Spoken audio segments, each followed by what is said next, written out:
Ladies and gentlemen, welcome back to another very special, as always, episode of the Hyper Conscious Podcast. Today, we have a very special guest. He is a multi-millionaire entrepreneur and investor, a multiple New York Times bestselling author, a speaker, and a world-renowned success coach. And he impacts millions of lives by showing people how to get the gateway to their full freedom and what they want out of life. We are sitting down with the one and only Dean Graziosi. What is happening, my man?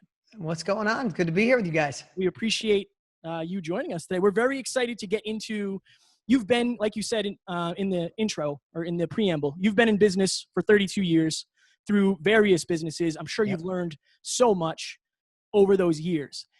You are the man you are today, but how did you start? Before this Dean, the very successful Dean, who were you? Yeah, everything just came together. I didn't really have to try hard. No, I'm just kidding.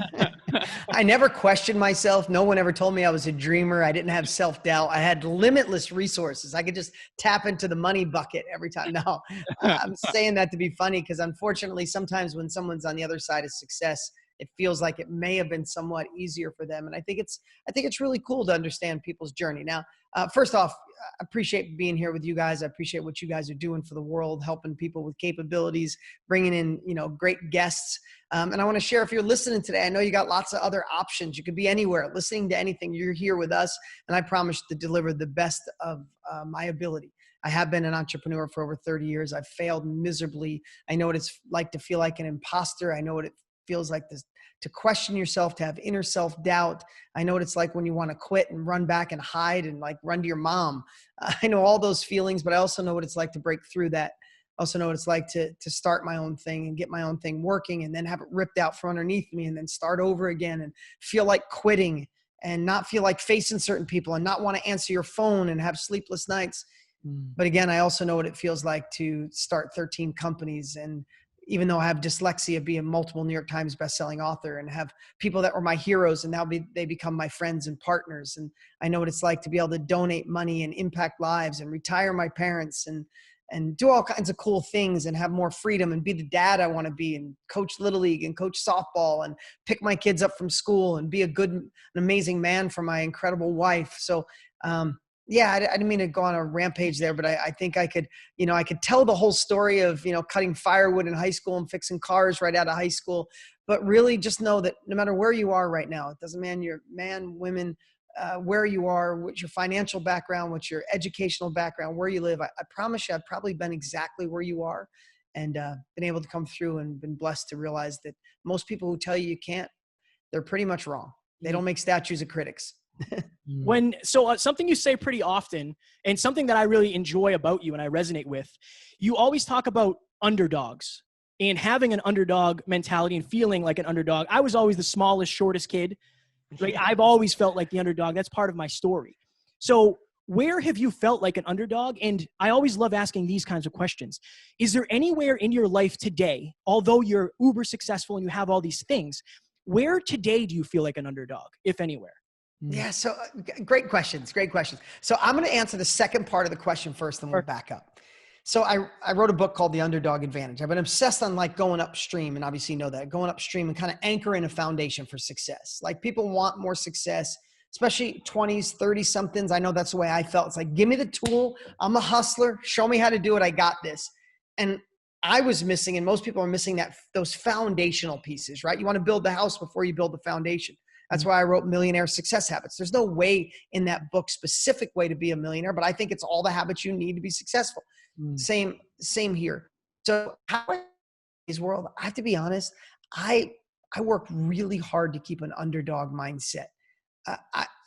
Listen, I'm blessed to have incredible success, but whenever I start something new, I literally go after it. Like if it doesn't work, I'm going broke.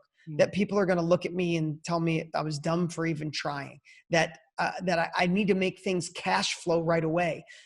I've watched over the years, people who started as an underdog, and they were hungry to get the business off the ground. They begged, borrowed, and stole. They used credit cards. They shoestringed it, right?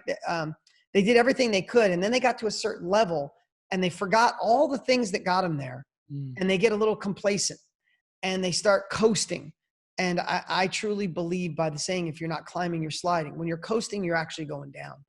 And I literally have this internal, I don't know if it's a blessing or a curse, this internal voice going, you're going to lose it all. If you don't stay hungry, if you don't stay strong, if you don't outwork everybody, if you don't listen, if you don't evolve with the times, right? A lot of people, not that I'm old, I'm only 51, but I have a lot of my friends that are still doing stuff they did back in their glory days. Like I want to be that kid that learns from kids, that feels like that learns the tech, but learns the art and learns the science and learns what kids are saying on TikTok and what adults are saying on Instagram and Facebook and all those pieces, right? So how it affects my life personally right now is I never want to lose the underdog mindset. I want to be that hungry person that fights for every bit, because here's what I know, and I think we can all agree. Why do people hit lotto but go broke? They had the resources, they had the money, right?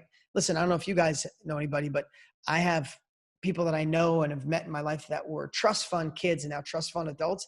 I've never met one that's not unhappy and trying to search and find themselves. A lot of times they blow it and trying to figure out how to, find the juice. I also know people that they're on their fifth company of raising funds, and their fifth company's going belly up, and they're getting ready to start their next raise of capital. A lot of times when that happens is they have resources, but they never learn to be resourceful. And that's why I love having an underdog mindset at this phase of my life, is because resourcefulness wins 100 out of 100 times. There is nothing that can't be overcome with resourcefulness. So back up. That's the way I feel today. I've adopted an underdog mindset. As a kid, again, we all have our story, but my parents didn't have money. I lived in a trailer park with my mom until we were evicted. There was a time I lived with my dad in a bathroom. Both my parents, I say lived in a bathroom. He had a house that he was renovating, ran out of money. There was no heat in the house. So we had a little electric heater. It was electric. We'd plug it in and we slept in the bathroom for about 6 months. They always struggled for money, and they always worked really hard, guys. Like they weren't lazy. My dad worked until 9 o'clock at night. My mom worked 3 jobs. They were split, but they never had anything.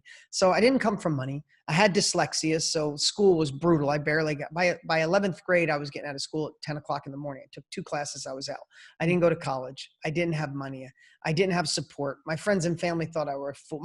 There was a phase in my career when I was going from one business to another, and my sister literally drove 8 hours from Virginia to have a sit down, like intervention. Like I had a gambling addiction problem, and she was there to save my life, to tell me to stop being a dreamer. You don't have the skills. You didn't go to the school. We don't have money. Nobody in our family does these things. Stop being a dreamer. So as far as an underdog goes, I think I had some of this. My dad, we all have our stuff. There was just a lot of things against me, but I found a way to be resourceful. And it wasn't overnight. I didn't get rich in 5 minutes. I gained skills and habits from people that I saw were wealthy and successful. I started not doing the things my parents did. I love them dearly, but what my parents did got them pain, suffering, and being broke. So I stopped doing that and started doing the things that I saw of successful people. I took things, and again, stop me at any time, guys. I don't want to just go on a rant here, but so many things in our lives we think is the nail in our coffin. We think it's the end. Why is it that some people have an incident go on in their life and some people think it's the end? Other people think it's the beginning, right? I gotta tell you a quick little story here, and I don't share this a lot. But there was 2 things when I was a kid. One is I had dyslexia really bad. So I didn't realize this till later. I could listen to a book. I listened to a book about every 10 days. I can remember it almost word for word. Try to read a book. I got out of high school without reading one. I had to read one to graduate high school, and Mia Filicello, my 5th cousin who sat next to me, read it and did the whole report for me. Like I couldn't read, right? So that I always struggled with it. So that's one thing. That seems like, that's how do you become a multiple New York Times bestselling author when you have dyslexia and never read a book, right? And then the other thing too is my dad. I got to tell you real quick. My dad was the youngest of 12, and my dad was physically, emotionally, and even sexually abused. He shares that publicly, or I wouldn't be airing his dirty laundry. So he was beat so bad, his dad knocked his teeth out in 2nd grade. He missed 2nd grade. So when he had me and my sister, he said, "I'm not hitting my kids," but he didn't get rid of all the scars. So emotionally, he was pretty rough. And I'll just leave it at this. At 12 years old, I was throwing up blood because I had a bleeding ulcer. I was so stressed about the things my dad did and his violence and his anger. And at 12, I moved in with him because I knew he needed me. My sister wasn't talking to him. His brothers and sisters weren't talking to him. And anyway, I moved in with my dad. And I feel like I'm saying, poor me, I'm not. I love all of this. It made me the man I am. I'm sharing this, but by the time I was 13, guys, if I let my dad go down a violent side, my dad would take a bat and knock all the windows out of our car, smash the kitchen table till it broke in splinters. And we'd go to a restaurant and the waiter would, be rude. He'd be fist fighting with the waiter on the ground, punching him in the face. And we'd end up at the police department. I'd be begging, like all these crazy things. Well, I had that dad, but I also had the dad that taught me how to fish and drive a car and work and take me camping, like the greatest dad in the world, and the dad that made me throw up blood. And I say that because that's, you think you're an underdog. That's a disadvantage. I get it. That could have been the anchor. I could meet you guys on the street, wouldn't be on your podcast, and said, I almost made it. But if I didn't have dyslexia and if I had a dad that supported me, man, I could have done it. But you know what? I can sit and say to you guys, man, I had dyslexia and my dad was crazy. That's why I am successful. And I want to tell you this, because of my dad, I found a way by the time I was 14, I could feel my dad's emotions. And I could tell he was going down the not so fun road, right? And I found a way through empathy, compassion, through persuasion, through influence to switch my dad's mindset and get him to be awesome dad, right? And that intuitiveness stuck with me to where I believe now that's one of the reasons I'm successful. I can come on a podcast. I can go on stage with 18,000 people and think I'm going to share one thing, but a shift in the world makes me feel them. And like, they don't need that. Scrap those slides. I need to talk to this audience this way and get half the people crying, half the people laughing and a standing ovation. That's all because of my dad. I could sit in front of somebody and know what they need because I can empathetically feel it. And I think I harnessed that skill by reading my dad before he'd be violent. Does that make sense? Absolutely. So with that, that was a long answer to a short question. But I want everybody to know is, what if all the things put in your life were put there by God or the universe, whatever you believe in, karma, and you think they're the anchor holding you back? What if you knew how to unlock them and they were actually the wind behind your sail? Me having dyslexia makes it so when I create a course, write a book, build a program, I make it so everyone with the highest IQ to the lowest IQ can understand my books, read it, get action steps, and make a change in their life. People way smarter than me sometimes make it so complicated you can't get through it, even though they have a smart, right? So dyslexia made me make it so low the goats can eat it, I always say. And my dad, being the way he did, made it so I could feel people and deliver them what they need. Those two things, anchor or wind, they're the wind. I have to thank my genes for having dyslexia, and I have to thank my dad for going through a tough time. I wouldn't be the man I am. I wouldn't have the success I have without those underdog traits. But I found a way to turn them into my superpower. And if I look through my whole life, I've been able to do that. And so have the most successful people in the world. So if anything else, if you got nothing out of what I shared today, know that there's something right now that you think is holding you back, but with a different perspective. It is actually the resourcefulness and the thing you need to reach success that no one else can touch. So one of the things I wanted to ask you, and by the way, I resonate so much with your story, and Kevin and I both do in many regards, and yes. I know he feels this way as well. I often say this: emotional pain is guaranteed. What you do with it is not. And so it's decisions you make to either escape into a vice or develop a virtue in those moments of dark pain. So for me, in my past, if the past was painful and the present was painful, I would go into the future and create a vision. And in your book, you talk a lot about that. But for you, you've had self-belief, but I know you've struggled with self-doubt. I honestly have come to believe through coaching, podcasting, speaking, interviewing people, that if you don't believe in yourself, you're not going to be able to go into that bright future and create that vision. Instead, you will escape into a vice. And I've seen my loved ones do that time and time again. And I'm like, what is the difference? We went through the same thing, but I took it and used it like you're talking about, and they just did not. And I that hurts me in a lot of ways. But so what do you think makes the difference? Is it self-belief? And if someone listening right now is struggling with that, how do they choose virtue over vice like you have through those tough times? Really great question, man. Loved it. And I believe, this is just me, right? I've been an entrepreneur for 30 something years. You got some of my little story there. I think it's all belief. You know, in my 20s, I would tell you, if someone said, the only reason you're not successful as successful as you want to be, Dean, is because the belief you had and why you can't be. I'd be like, get out of my face, belief. Come on. When I want me to go meditate under a tree, just tell me how to be successful and I'll do it. Right? I know that would have been my answer. And now at this age, at 51, looking back, I really know that belief saved my life. And belief is what carried me to another level. And thank God I was fortunate enough to change the beliefs my father instilled in me and all the different beliefs of self-doubt. My father sounds a lot like your family. I love my dad. And I retired my dad when I was 28 years old. I'm sending him a check every week. I buy him a new car every couple of years. He's amazing. He just turned 84 yesterday. He looks like he's 60. It's ridiculous. Still works out and runs every day. He's in a great space. But if I would have kept my dad's beliefs, I'd be right where my dad is, right?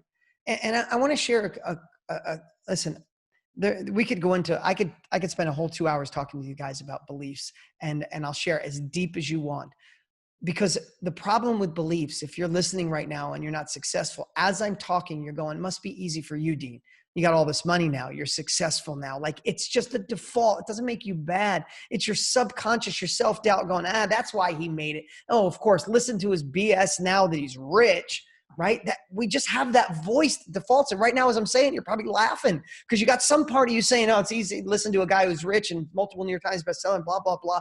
But I remember like it was yesterday when I was broke. I remember it was like yesterday. Even I remember being in 9th grade, going to school with pennies to pay for lunch. And I would just literally throw them in the garbage and not because I didn't want to sit there, get made fun of, counting out lunch was 75 cents, counting out 75 cents in pennies, right? I remember that yesterday, but I also know that the beliefs that my dad had kept him there for 84 years.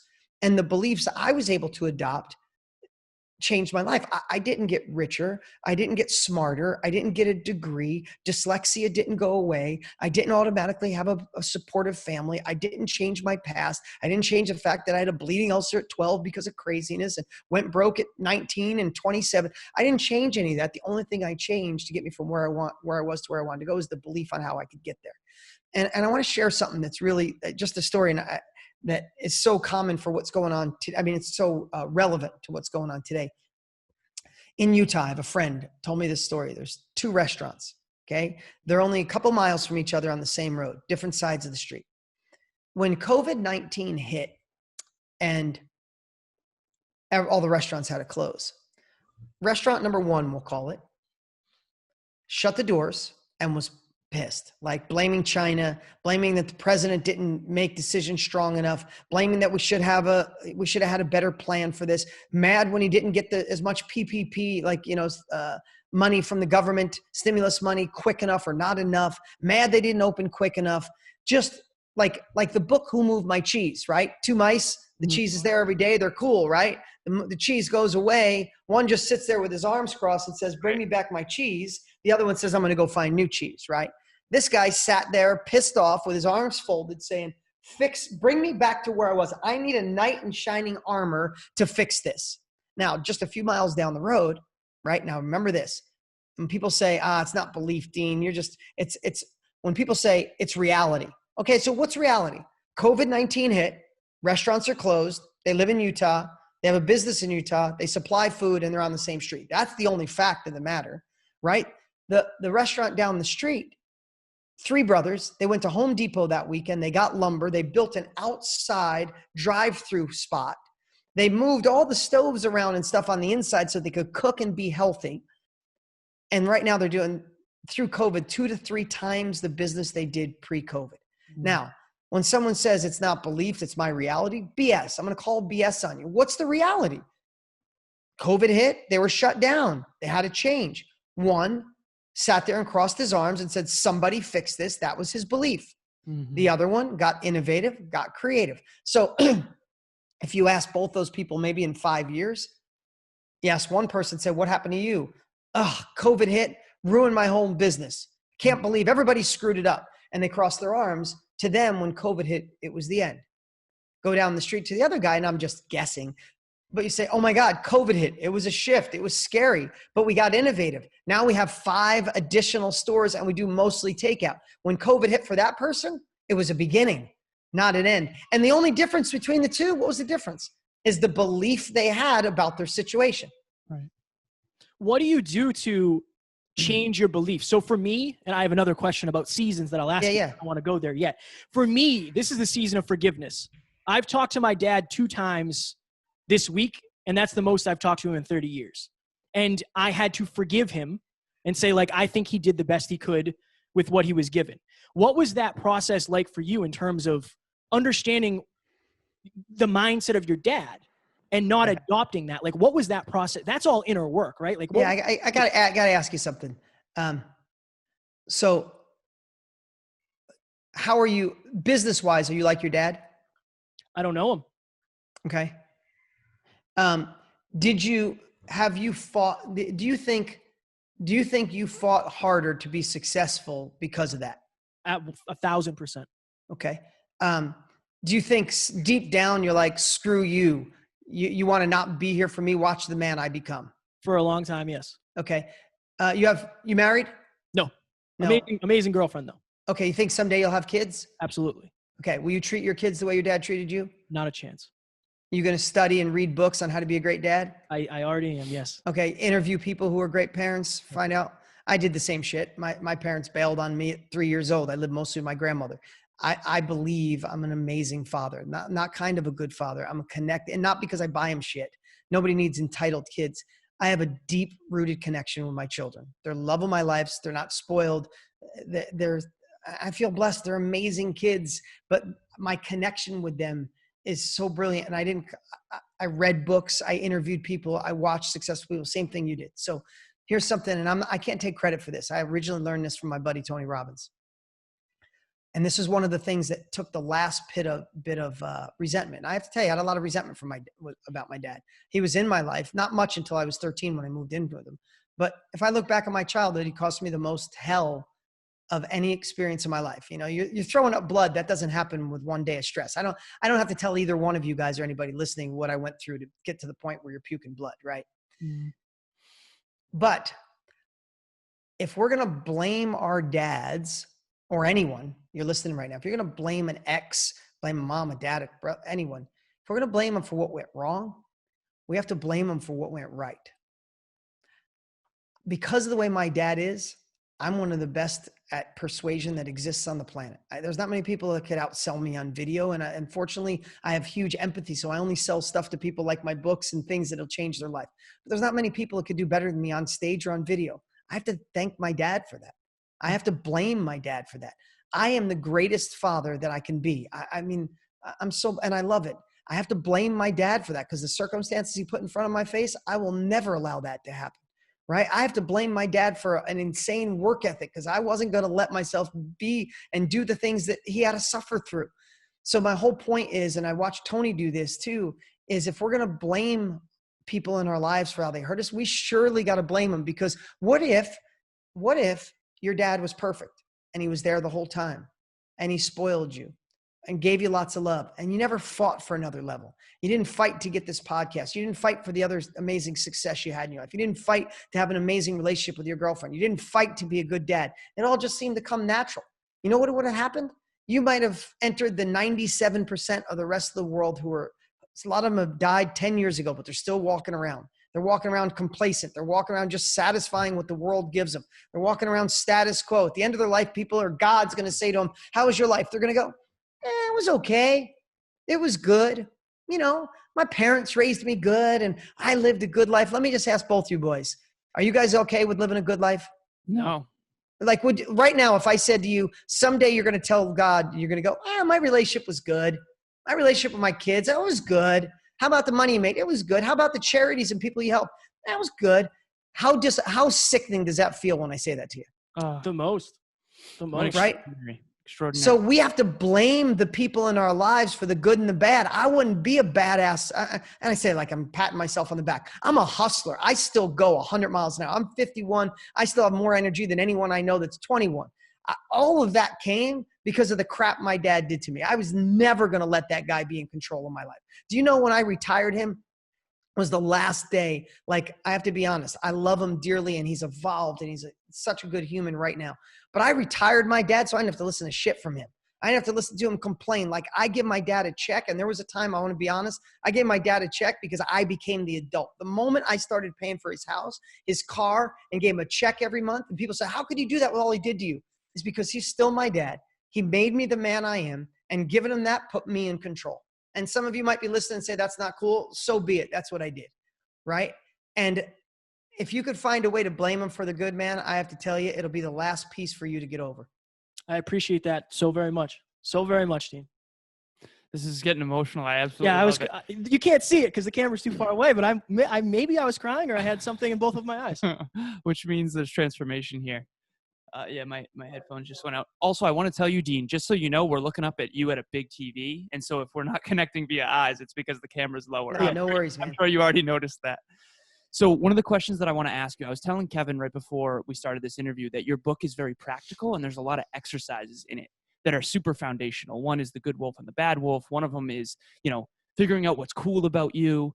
And so right now, a lot of my clients are struggling and I'm noticing these common patterns. So I have 10 full-time clients. I'm very blessed. Some of them are business owners. Some of them are trying personal and professional development, but I'm noticing a very common pattern. They all are afraid of sales. I think we have a fundamental misunderstanding of what sales actually is. And I've been asking them lately, 0 to 10, how much does the word sales resonate? I did this today. He said 3. I said, how much does the word influence resonate? He said 6. How much does the word persuasion resonate? He said 5. I said, okay, what resonates most with you? And he said, inspire. To inspire someone to take positive action. That's what sales is. I don't care if it's you getting your kid to go to the movies with you or if it's you selling a $1,000 product. It is sales. Please teach our listeners why sales matters and how to sell. Okay, so here's the thing. I'm going to disclaim this to start is sell something you love so much that you'd feel bad if people don't use it or buy it from you. That's literally the fundamental foundation of sales. Love what you do. If you're making excuses about your product, about your course, about the widget or whatever it is you sell, well, people need it anyway. If you're selling, if you're selling drugs to someone who's got a drug problem, cigarettes to someone that could kill them, that's not what I'm talking about. Love what you do so much that you feel bad if you don't have it. Now, everything I say after this, I don't have to disclaim because I love my books. I know it changes people's lives when they read them. I know if someone buys KBB, the course I did with Tony Robbins, changes their life. I know if they get in our workshops or mastermind, changes their life. If you're watching me right now, you might have seen my ads for Millionaire Success Habits, the Underdog Advantage. I will run ads nonstop and I'll be relentless because I know when people read my book, their lives change. You guys read the book. Is there something in your life in my book that helped you? Absolutely. Yes. Right. Would I be doing you guys a disservice if I didn't sell it to you? Yeah. Right. So think about that. What if you not getting your product in someone's hands actually did them a massive disservice? So, and I also want to pre-frame with this. There's an older movie, maybe above your time that you're listening, but you can look it up. It was Kevin Costner called The Field of Dreams. And through the whole movie, the whole concept was he had a relationship like we had with our dads, and his dad died when he was young. Through the whole movie, the whisper of his dad's ghost is, build it and they will come. Build it and they will come. It was really about, his dad was a baseball player. He built this baseball field in the middle of a cornfield, in the middle of like Iowa, and the ghost of his dad showed up so he could make amends, right? Why did I tell you that? Because that's what most of you think about with your business. If you build the book, the course, the mastermind, something good enough, you create the greatest widget, you provide the best service, you feel if it's so good and you spend all your time on that, you can build it and they will come. Let me give you a hardcore reality. They will never come. 95% of all books in Barnes & Noble don't sell over 1,000 copies. Not because they're not amazing, not because people didn't spend 2 years on those books and obsess over every word. It's because they wrote it and thought people will come. They didn't. You know what was missing? Marketing and sales, influence, persuasion, inspire, whatever the hell you want to call it. If you don't get people to say yes, you don't have a business. You have a dream. So get real with that. So I got to tell you a little story. If we got a few minutes here, I got to tell you this. So I'm doing this event with all business women. They're rocking the house. These women, there's thousands of business women. They're just on fire. So I'm giving a presentation. I get to a certain point and I said, just for you, I said, how many guys want to go to another level? Who loves building their courses? Who loves inspiring? Who loves impacting lives? Who wants to change the world? Who loves to sell? Crickets. I said, in fact, who in here has a little apprehension to selling? 90% of the room raised their hand. I said, okay. So I picked on a woman in the front and I said, so tell me, everybody, I want you guys to think about this. Your 10 clients and everybody else who listens. I said, so what do you do? You're in business. She's like, oh, I'm a coach and I run workshops. And she's like, I help new moms because after you have a baby, sometimes you go into postpartum, you don't feel sexy for your husband, you don't feel attractive, you get depressed, you gain the weight, you feel like your life's not your own anymore. I mean, we have a 10-week-old son in the other room. I understand all those things, right? Congratulations. Yeah. Oh, thank you. Thank you. Yeah. Luca, he's amazing. So she stands up and I'm like, so tell me something. She goes, oh my God, I went through postpartum. All right, let me pick somebody. Okay. And she picks up this girl, Linda. Linda was, and she tells me the transformation. She came in, she didn't feel like her husband loved her anymore. And she felt this and she felt that. And I got her mindset right. I got her focus right. We got her a haircut. We put her on this easy little exercise program. We gave her all this thing. I said, how's she doing now? She's like, oh my God, she's on fire. Her husband can't stop staring at her. And she's like all fired up. And I said, but you don't like selling? She changed immediately, right? You know that you watch people do that. She goes to the selling part. She's like, yeah, no, I feel bad. And I said, I stopped her and I said, then you don't really love what you do. She's like, don't say that. I love it. I'm like, how many Lindas, I'm just using the name Linda. Like I said, how many Lindas are out there right now that need you? They has had a baby. They're on the verge of postpartum. Or they're head deep in postpartum, and they don't feel sexy, and they don't feel attractive, and they don't feel like a good mom, and they got nowhere to go. They're trying to find stupid YouTube videos to help them. They got nowhere to go. You know why? Because you're not willing to put yourself out there and market. And you only got two choices for the other Lindas out there that you don't market to. One, they don't get help, and they go through hell, the hell that you went through until you fixed it. Or number two, somebody who's a really good marketer but doesn't care at the level you do gets their money. So you're screwing all the other women out there. You're literally screwing them over because you have the keys to fix it and you're not giving them the opportunity to buy it. And the whole room went silent. I said, you are absolutely, if you love what you do and you know you can change those women's lives, can you change their lives? She goes, absolutely. I said, then you're obligated to sell. You're obligated to get good at marketing. You're obligated to get good at influence and persuasion. The whole audience erupted. In that moment, they saw sales through a different lens. And that's what I'd say to anybody. Listen, everybody's looking for the sales magic wand. There is none. Love what you do so much. Enter conversations already going on in the mind of your prospect. Care about them and get them to buy. Fire. Absolute fire. Absolute fire. My goodness. Dean, I believe that there are seasons in life. Okay. And right now, COVID season has made a lot of people change the season that they're in. What season are you in right now? What is the previous season that you're coming out of? And what is the next season for Dean Graziosi? All right. So my current season, I've been with my wife for 3 years. We have a new baby. I'm in the greatest relationship of my life. I learned so much from previous time on this earth, previous relationship.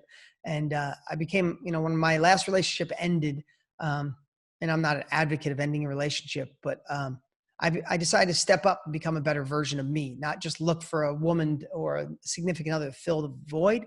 I decided, and my dear friend Tony asked me that. I was 46 or 47 going through this, and he said, he didn't ask me what I was going to do in my 50s. He asked me who I was going to become. And man, that's just a freaking killer question. We've all heard it, but really think about that. Like, who are you going to become in your next decade? Right. And when he asked me that, I'm like, I want to be a better man, a better father. I want to attract the ideal woman for me, not just like the ideal woman for the world, like for me. So I knew what I wanted out of a relationship. Someone accepted my current kids as if they were their own. And so, somebody who worked on their personal growth, and someone who was a hustler, and someone who could keep up with my energy, my enthusiasm, and my growth. And I decided what wasn't going to work for me. People who talked about other people who weren't open-minded, so I made this list and I just worked on becoming a better version of me. And I was blessed to attract the woman of my dreams. And I'm in an amazing relationship. Like I said, we have a 10-week-old. My kids love her to death. My ex is in a great space. Everybody's friends. So where am I at this season? I love my family life. The number one most important thing to me. 2, I love the impact I'm getting to make on the world. Especially I get to do it with my best friend, Tony Robbins, and we're changing lives all around the world. He does what he does. I do what I do, but we also have a company together. I'm completely obsessed on making an impact. So if I would say what season I'm in, family, impact, my team, family, impact, and my team, and growing as a person. Like those 4 things are everything. I really don't do much of anything else out of that. I just don't. Previous seasons, I'd say the previous season I was in, I thought my life was good, except, I was telling myself a bad story just because I was making money and I was a good dad. A relationship wasn't part of it. And I just told myself a story. You can't have everything. And I realized that held me back from being a better version of me. So I had the success, but not the happiness. And I kind of faked the happiness. And I thought, hey, you can't have everything. And that's a bunch of BS. You can have everything you want as long as you are willing to do the work and build the foundation. I didn't find an amazing woman because I got lucky and she filled my other half. I worked to become a better version so I could attract that. I would say the next version of me is going even deeper to help the world unite, help solve problems. I'm involved with a couple charities. With all that's going on in the world right now, I want to take a more of an active role to help solve big problems. I want to use my influence in the right way. I want to leave a legacy for my kids, but I'm nowhere near retiring. Like, especially because I have a 10-week-old and my wife wants 3 more. So I better keep my ass in shape.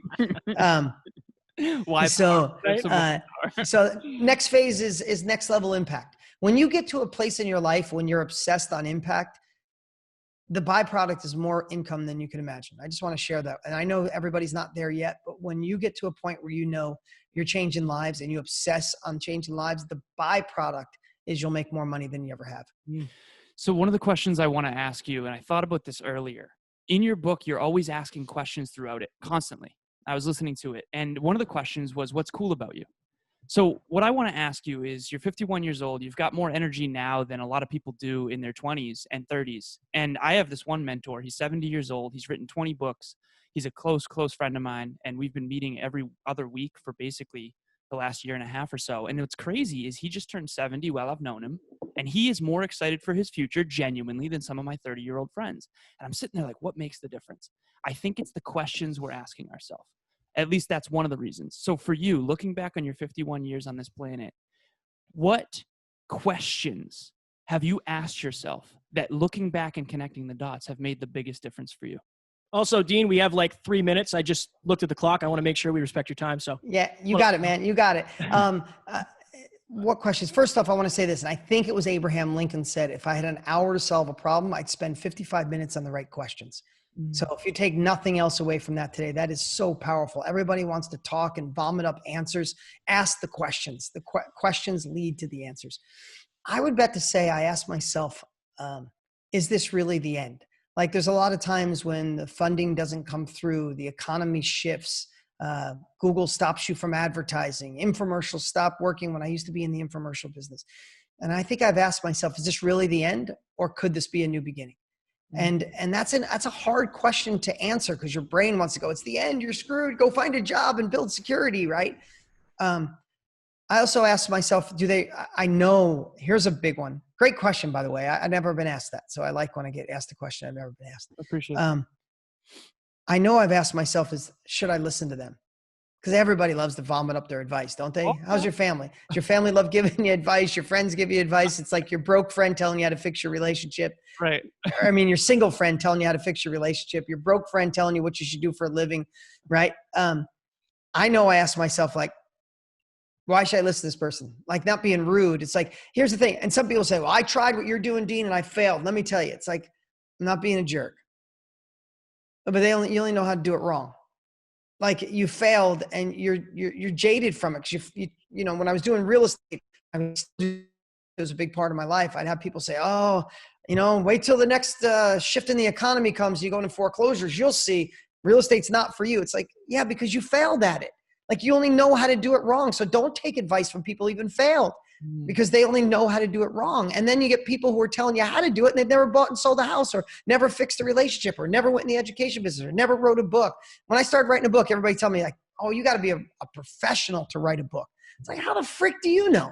Like, get out of my face. Like, are you really qualified to give me that advice? So every time someone says something, just say, are you really qualified? Dean, I could do this forever. I could genuinely do this forever. I want to make sure we give you a chance to plug everything and anything, books, everything. Where can people find? No, I just, a couple things. I would go grab my new book. You can get it on Amazon, or you can go get the Underdog Advantage at deansbook.com. We bought thousands of copies. We give them away for free, the hardcover, if you cover the shipping. That's at deansbook.com. I do an Instagram story every day on my Instagram at Dean Graziosi. I think it's on, we just blew past 1 million followers. Instagram's on fire right now. And my podcast, The Dean Graziosi Show. We really weren't paying attention to it. And then in the last 3 months, it's been in the top 100 business podcasts in the world. So, and in America. So we've been putting a lot of effort into it lately, and the Dean Graziosi show's on fire. So between those three, lots of great info to help you get to where you want to be. We appreciate you sharing all this. Everybody else has a very high, they have to aim high after this one. This is my favorite one for sure, hands down. You got Kevin to cry. So I'm really excited. I love it. Dean, I met you 2 years ago. You've grown so much since then already. I got to see you on stage twice at Brendan Burchard's events in 2018 and 2019. I can't wait to see you on stage and in the future. Thank you so much. This was a dream come true for us. See you, everybody. Take care. Thank you.